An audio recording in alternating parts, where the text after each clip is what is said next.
Oui, lorsque je parlais de la Suisse, et les Suisses, quand on a été là-bas, il y avait beaucoup de montagnes. Je me suis dit comment ils sont arrivés à habiter dans ces endroits. Et ils ont réfléchi, ils ont cassé les montagnes, ils ont même mis des choses, quand ils vont des documentaires, c'est des choses terribles. Et j'ai dit les Suisses sont très forts. Et comment est-ce qu'ils ont fait? Dans le froid, ils ont travaillé. Et quand je parle là-dessus, je parle l'Angleterre aussi. Dans le froid, quand l'hiver frappe, les pays comme la Russie ou encore chez les Mongols, là-bas, mes frères, le froid, c'est 1 degré impossible. Mais ils sont arrivés à construire. Ils ont construit dans le froid. Et combien de fois chez nous, là en Afrique, où le froid, on n'en a pas besoin. Nos pays sont arrosés. Nous ne sommes pas vers la Libye ou vers, comment on appelle, le Tchad et autres. Le Somalie et pas mal d'autres pays. Quand je prends exemple de ces pays, ce sont nos pays. Il y a le désert.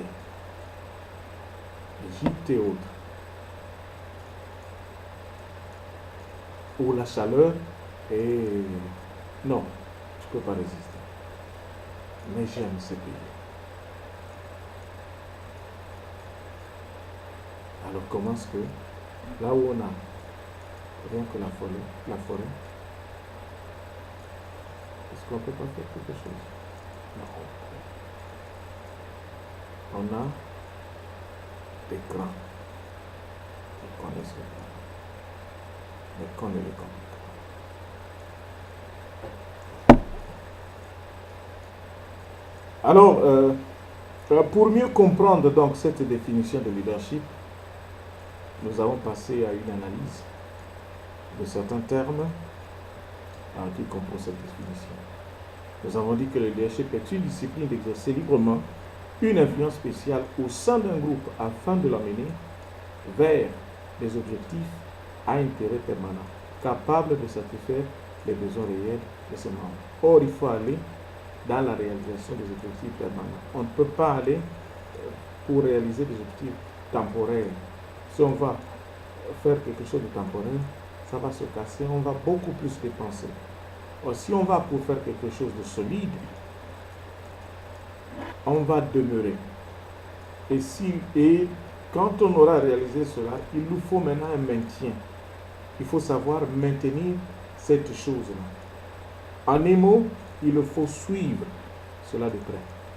Il faut qu'il y ait quelqu'un pour regarder chaque matin et chaque midi, chaque soir, qu'il soit là en permanence. Mais quand on bâtit ou on fait quelque chose, on n'a pas quelqu'un pour regarder, pour surveiller si ça se maintient, si c'est bon, si ça tient. Mais un jour, ça peut tomber en panne. Et quand on n'aura pas un service de maintenance pour ça, c'est fini. On va se perdre. Et ce n'est pas bien. Voilà pourquoi ce sont des objectifs à intérêt permanent.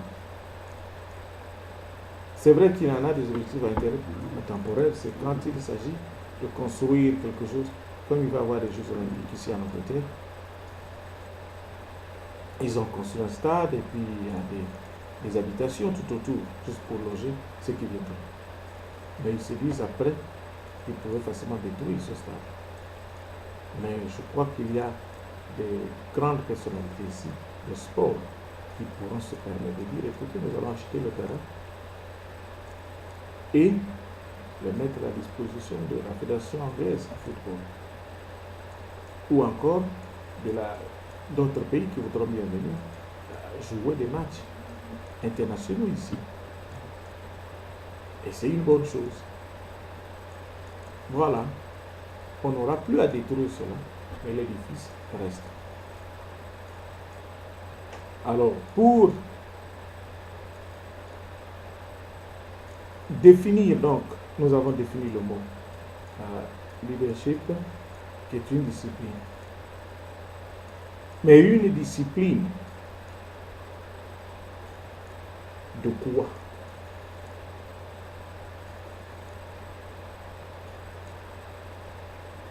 Or, le leadership s'apprend. Si le leadership s'apprend, dans ce cas, personne n'est né avec. À moins que tu naisses d'une famille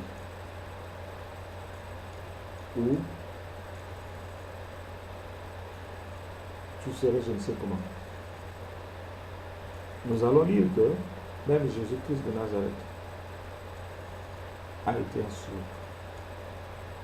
Quand les hommes disent que Jésus, c'est Dieu, nous tous sommes arrivés à dire cela. Et parfois je le dis encore.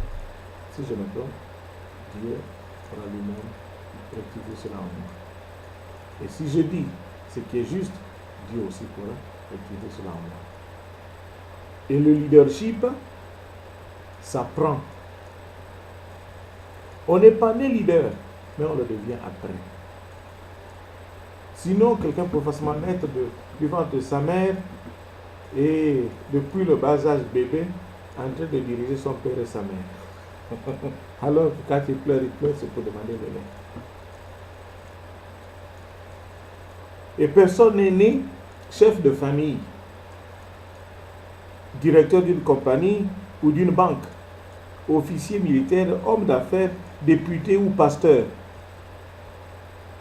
Mais on peut le devenir après un apprentissage. Donc il y a un training qu'on met à ta disposition, on met les moyens, où on paye une école, on paye une institution, et toi, on t'envoie apprendre là-bas. Ici en Angleterre, quand tu es au Job Center, ils appellent, si tu veux ouvrir une société, tu vas au Job Center. Après, si tu claimais, par exemple, les bénéfices, tu vas là-bas et après, tu as ton business plan, tu le présentes et le Job Center prendra l'initiative de t'envoyer, selon ce que tu as appris, vers une institution. Et il y a cette aide qu'ils appellent New Enterprise Allowance. Alors, ceux qui vont entreprendre, c'est pour les nouveaux qui veulent entreprendre.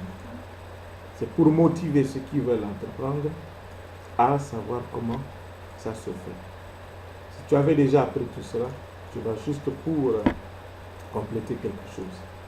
Alors que tu sois un député, un maire en émo, ou un pasteur, mais vous pouvez le devenir après un apprentissage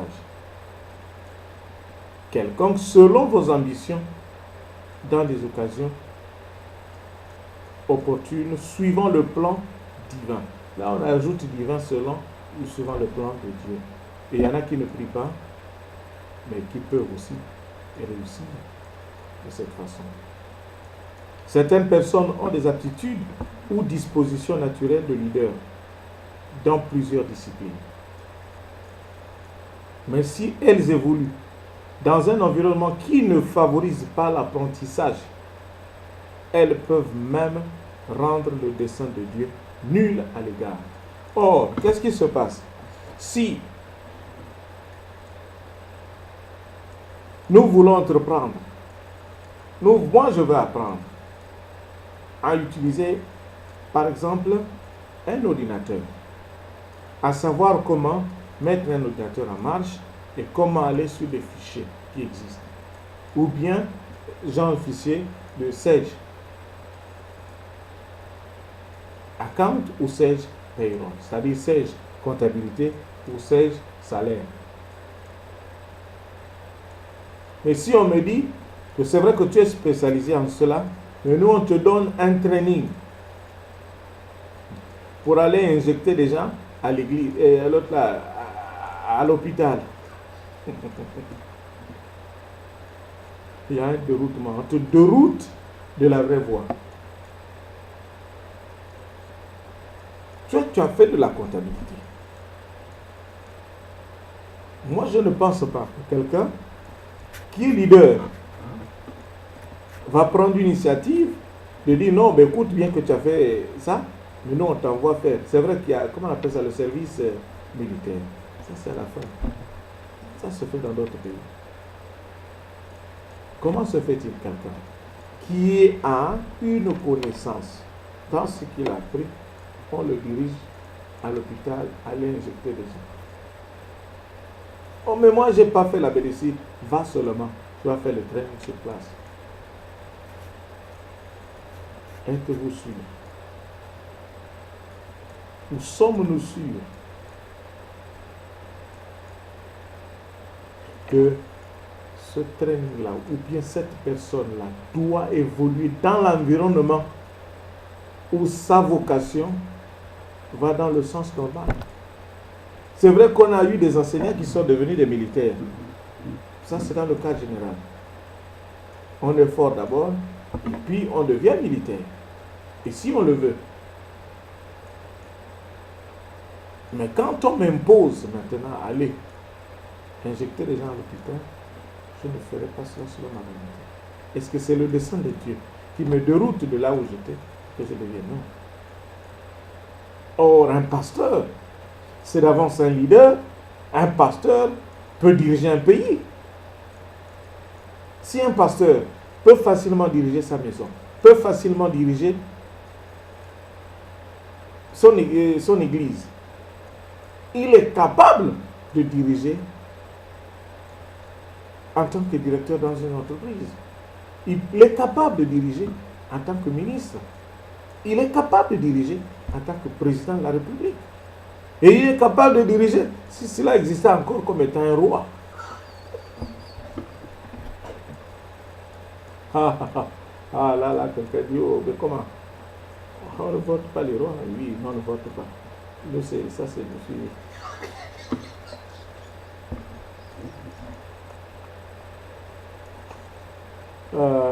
Je devrais dire Alléluia.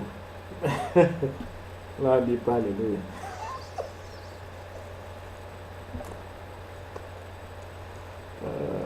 Que Dieu bénisse. Mais si elles évoluent dans un environnement qui ne favorise